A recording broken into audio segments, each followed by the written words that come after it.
Majlis Keselamatan Pertubuhan Bangsa-Bangsa Bersatu menyeru Taliban supaya menarik balik tindakan keras mereka terhadap wanita dan kanak-kanak perempuan di Afghanistan.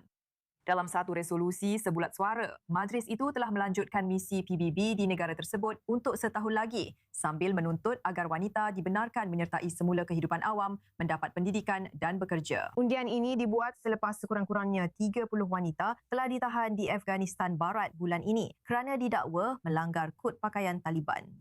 Protes tersetus selepas penahanan itu dengan polis Taliban bertindak ganas menyuraikan orang ramai. Sekurang-kurangnya 2 orang dilaporkan terbunuh dan beberapa lagi cedera. Untuk membincangkan lebih lanjut, kami bersama Mariam Wardak, penasas NGO Afghanistan Beliau. Mariam, dengan undian PBB ini, adakah apa-apa yang benar-benar berubah? Atau adakah ia sekadar satu lagi kenyataan antarabangsa yang kurang memberi kesan di peringkat akar umbi?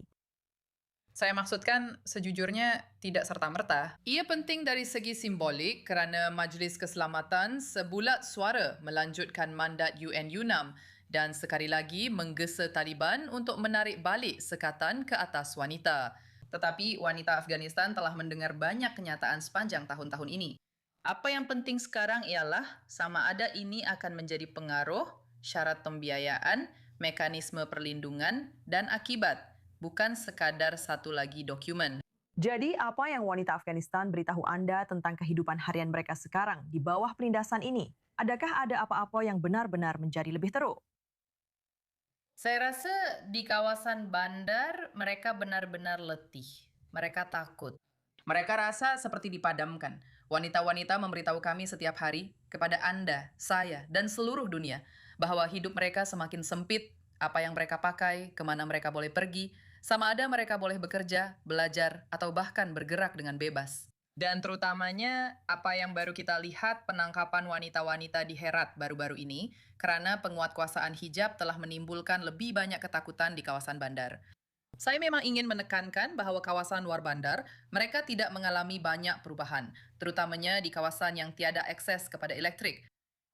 Banyak kawasan tersebut tidak berubah kerana pemikiran sempit tentang bagaimana wanita sepatutnya bertindak tidak pernah berubah dari dulu hingga sekarang, termasuk cara mereka berpakaian. Malah, akses kepada pendidikan juga sangat-sangat terhad. Kebanyakannya kawasan bandar yang mengalami kemajuan dan majoriti penduduk negara cuba untuk bergerak ke arah itu. Dan kawasan bandar jugalah yang sedang menyaksikan banyak kemerosotan dan kemunduran. Jadi apa yang boleh dilakukan, Mariam? Semua ini cuma kata-kata. Mungkin ia boleh membawa sedikit kelebihan, tetapi apa sebenarnya yang patut dilakukan oleh komuniti antarabangsa selain daripada beberapa resolusi dan kenyataan ini untuk benar-benar melindungi wanita dan gadis Afghanistan sekarang? Saya rasa kita perlu berhenti melayan wanita Afghanistan hanya sebagai satu perenggan dalam resolusi. Kita benar-benar perlu mengaitkan bantuan, penglibatan, perjalanan, pengiktirafan, dan akses keuangan dengan hak-hak wanita dan gadis yang boleh diukur. Bukan sekadar akses berbentuk hukuman, tetapi lebih kepada akses berbentuk insentif. Atau sama ada membiayai wanita Afghanistan secara langsung, atau melindungi wanita, pembela hak asasi manusia, atau memberi sokongan.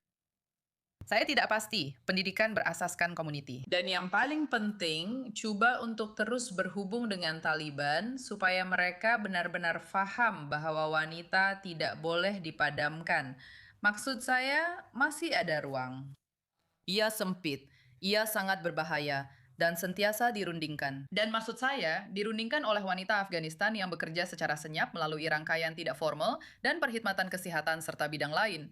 Tetapi mereka sedang berunding dengan beberapa.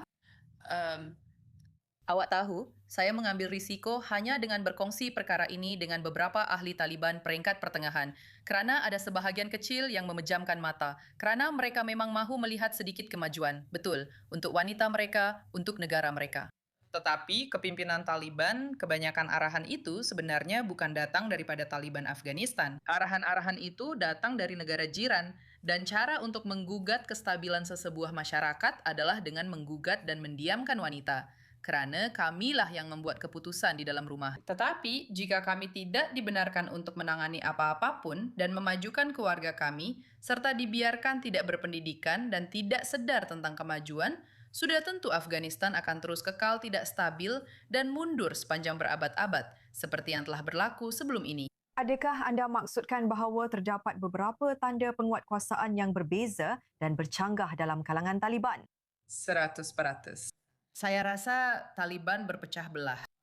Ya, mereka memang ada kepimpinan yang nampak bersatu, tapi dari apa yang saya lihat di pelbagai peringkat, dan seperti yang awak juga lihat, sebab ada wanita yang berunding, ada usaha-usaha yang sedang dijalankan, betul? Kita dengar di setengah tempat wanita tak boleh buat apa-apa, tapi ada juga tempat di mana mereka buka restoran, mereka bekerja, mereka mengajar, dan dalam rangkaian mereka juga ada Taliban. Jadi, apa sebenarnya? Adakah sebab ahli Taliban di situ lebih progresif? Atau adakah sebab mereka buat tak tahu saja sebenarnya apa yang berlaku? Dan jika mereka bekerja secara senyap, bagaimana kita boleh terus terlibat dalam ruang itu? Dan saya rasa insentif di sini sekali lagi akan berkesan, bukan dengan mengenakan sekatan keuangan atau larangan perjalanan. Itu tidak akan memberi kesan, Taliban tidak peduli. Mereka pun tidak kemana-mana, mereka tidak keluar negara. Mereka tiada keperluan untuk itu, betul? Jadi mereka akan berpikir, baiklah, kamu akan beri kami akses. Mungkin mereka akan pertimbangkan semula karena ia adalah negara yang dilanda peperangan.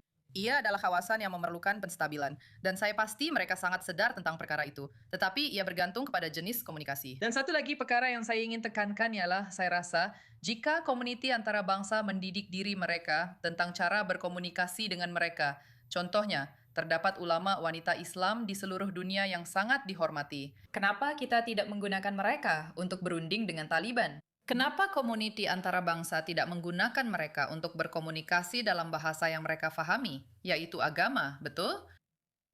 Pandangan yang sangat menarik tentang apa yang sedang kita lihat di dalam Afghanistan sekarang. Maria Warda, terima kasih banyak kerana bersama kami di i24 News English.